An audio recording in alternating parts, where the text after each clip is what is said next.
When the 2025 Oscar season rolls around, you'll be hearing the name Sing Sing a lot. Despite its odd release schedule, premiering at TIFF nearly a full year ago and just now making it to US independent theaters, the movie is already being named as an early favorite for a bunch of Academy Award nominations, including Best Picture.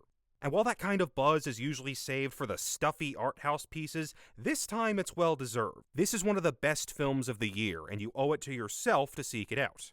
Set in New York's Sing Sing maximum security prison, the film centers around the real-life rehabilitation through the arts program, in which inmates form an acting troupe and put on plays and musicals after spending months learning acting techniques, dance, directing, and stagecraft. The majority of the cast is made up of actual former program members, and most of the scenes are scripted and shot as though you're listening in on real-life conversations in buildings that used to be actual prisons. Nearly every scene starts with the camera at a low angle at the opposite end of the room from the characters, then switches to close-up shots at eye level just as each actor opens themselves up to the vulnerability of performing. And since the actual onstage performances are mostly just seen in rehearsals, it's those conversations that carry so much of the film's weight. We hear from nearly a dozen former inmates as they reflect on how acting gave them this chance to reshape their lives, offering them purpose and freedom while being trapped in a system designed to not let them escape. While there are countless movies about filmmaking and performing,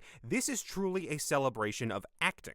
One of the few professional actors in the cast is Colman Domingo, who has to run the full emotional gambit as he's not only the troupe's de facto leader, but is also attempting to prove his innocence from a wrongfully convicted murder charge that has him staring down a life sentence. It's a powerful performance as he's hit over and over by the weight of his circumstances, with the climax of the film not being any of the performances, but rather his emotional breakdown and its fallout. But the true standout turns out to be Clarence Divine Eye Maclin, playing a younger version of himself. He arrives as something of a stereotype, a drug-peddling bully gangster having resigned himself to a life in prison. And you're initially made to think he'll be the foil that brings down both Colman and the troupe as a whole. But you're quickly reminded this isn't that kind of movie, and his eventual embracing of the program on the road to his own redemption makes for the film's best arc. Having not seen enough of the early Oscar contenders as of this recording, I can't say for certain if Domingo is a shoo-in for Best Actor, but I can't imagine a world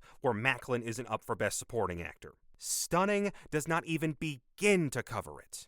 This is one of those movies that'll have you crying both happy and sad tears, whether it's watching these men discover their love for acting and embracing camaraderie through their performances, or being hit by the tragedy of a cast member suddenly passing. It's not exploitative, it doesn't wallow in the darker side of prison life, and it's not here to try to change the justice system. Instead, it chooses to hold up a mirror to the mundanity of the system's cruelty before showing the unbridled joy freedom brings, whether it's literally or simply internally.